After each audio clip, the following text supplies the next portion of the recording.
So let me start with my journey. My name is Ritu Yadav and I come from Madhya Pradesh, Bhopal, and this was my seventh attempt. I have given 6 consecutive prelims and I have not been able to clear the prelims exam in my 6 attempts. But this time in 2023 attempt, I was able to crack my prelims, then mains, then interview in one go. And I've secured All India rank 470 this year and I'll be getting probably the Indian Police Services. So सबसे पहले जैसे मैंने बताया कि I could not clear my 6 consecutive prelims, तो prelims की बात करते हैं. Where did I go wrong, and this session will be in both Hindi and English. तो हम बाइलिंगुअल रखते हैं और आप भी इन बिटवीन मुझसे कुछ भी कमेंट्स में पूछ सकते हैं. जो भी मुझसे रेलेवेंट क्वेश्चन आपको हेल्प करेगी आपकी स्ट्रैटेजी में, I be more than happy to help you guys. So मैं एक रूरल एरिया से आती हूँ and then from rural area I migrated to the urban setting in 2005. I have done my graduation and schooling from St. Xavier Schools, Bhopal, in English medium. Then I have done my graduation in BCom honors and masters in finance from Bhopal only. उसके बाद मैं 2017 से preparation चालू कर दिया था. So I did my foundation course also, और 9 महीने के फाउंडेशन कोर्स के बाद तुरंत ही मैंने सबसे पहले अपना फॉर्म भर दिया. And I was like, because मैं एक बहुत अच्छी स्टूडेंट थी पढ़ने में during my school days and college days. I use to be the topper. तो मुझे लगा कि जैसे ही जो भी कोचिंग में करा रहे हैं तो that will be more than sufficient and you are good to go. आपने फॉर्म भर दिया है, अपने फाउंडेशन कोर्स कर लिया है एंड आपका पेपर निकल जाएगा. But this is a myth.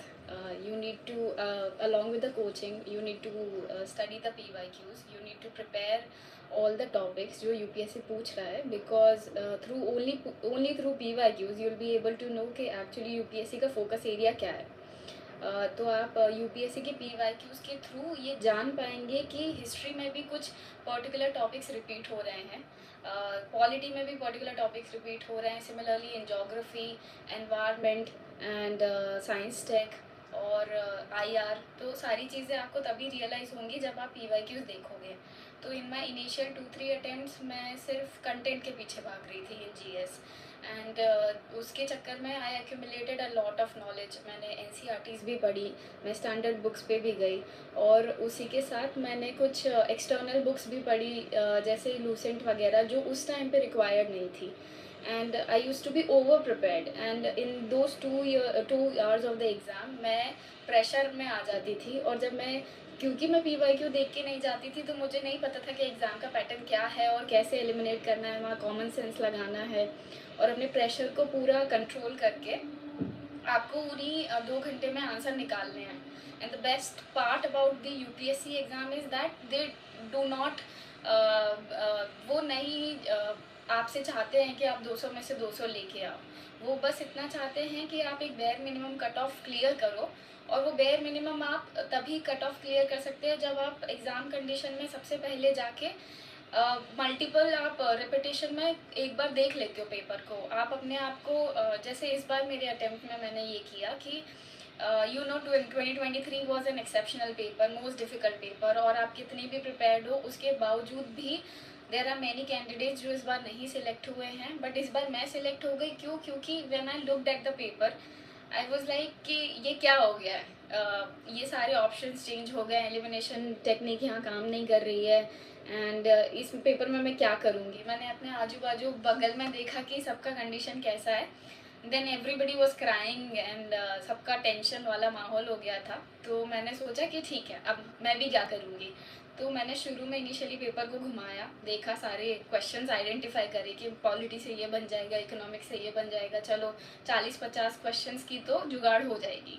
But फिर क्योंकि मैंने जो इनिशियल 5-10 मिनट्स लिए पेपर को देखने में, तो मेरा जो शॉक फैक्टर था वो वहीं के वहीं कंट्रोल हो गया.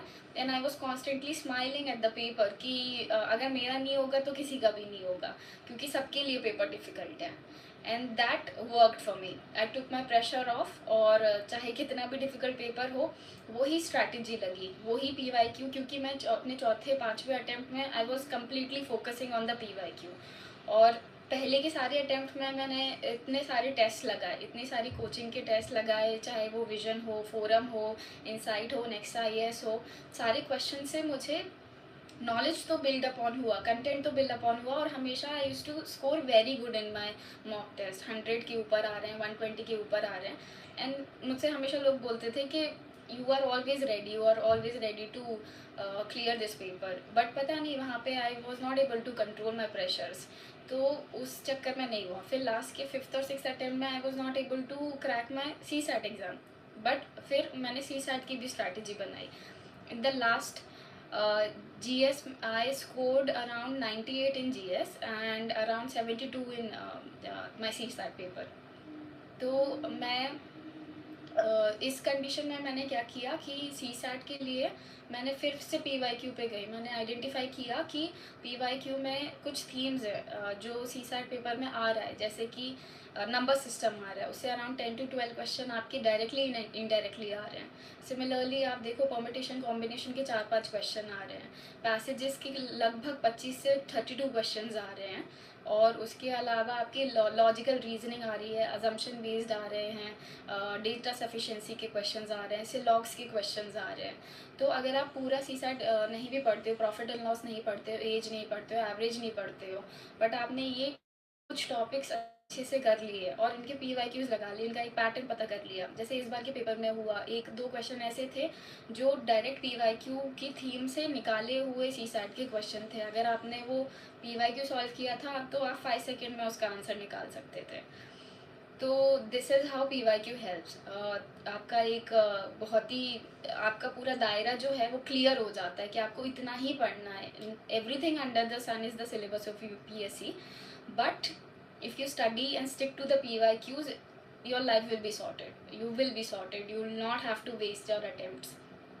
About wasting your attempts, अगर आप ने अपना फाउंडेशन कोर्स कर लिया है और उसके बाद आप अपने मेंस के लिए प्रिपेयर्ड नहीं हो, तो आप वो अटेम्प्ट प्लीज़ ना दिए, क्योंकि GS में आपको 4 पेपर लिखना है। GS पेपर 1, 2, 3, 4, एंड देन आपको 2 ऑप्शनल के पेपर लिखना है, आपको एक ऐसे लिखना है, 2 ऐसेज लिखने हैं, और आपको हिंदी इंग्लिश का दैट इज़ ऑप्शनल, बट फिर भी आपको इतने सारे पेपर लिखने हैं।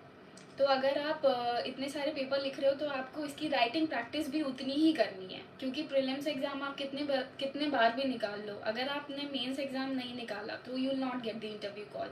एंड अगर आपको इंटरव्यू कॉल आ भी गई है and you are not getting though sufficient mains marks, तो आप इंटरव्यू से बाहर हो जाओगे और आप उस साइकिल में फंस जाओगे जहाँ पे आप इंटरव्यू से बाहर हुए, you are hardly getting that 1 month, फिर से प्रीलिम्स हो गया, फिर आप फिर से मेंस दे रहे हो, and if you are not mains prepared तो आप फिर से उसी साइकिल में फंस गए, फिर से आप प्रीलिम्स दे रहे हो, फिर से आप नेक्स्ट मेंस दे रहे हो।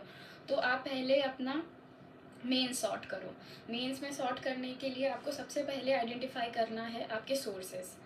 तो आपको जो आपके फाउंडेशन कोर्स के सब्जेक्ट्स होंगे प्रीलिम्स एंड मेंस में, तो आपको देखना है कि वो कॉमन कौन से हैं, तो आपको उनके लिए एक ही सोर्स रखना है। मेरा ऑप्शनल सब्जेक्ट वो सोशोलॉजी, मैं उसके बारे में भी अभी बात करती हूँ आगे।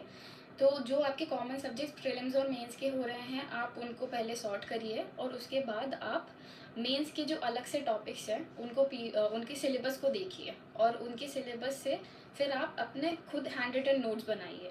और हैंड रिटन नोट्स में आप पहले तो यू कैन मेक, या तो आप किसी कोचिंग के मटेरियल के नोट्स ले सकते हैं और उनको पढ़ सकते हैं और लिख सकते हैं, और उसके बाद आपको मेंस के जब आपको एग्ज़ाम देने के लिए जाना है उसके लिए आपको फिर से छोटे और नोट्स चाहिए, क्योंकि आपको वो 2 घंटे के दौरान आपको रिवाइज़ करना है।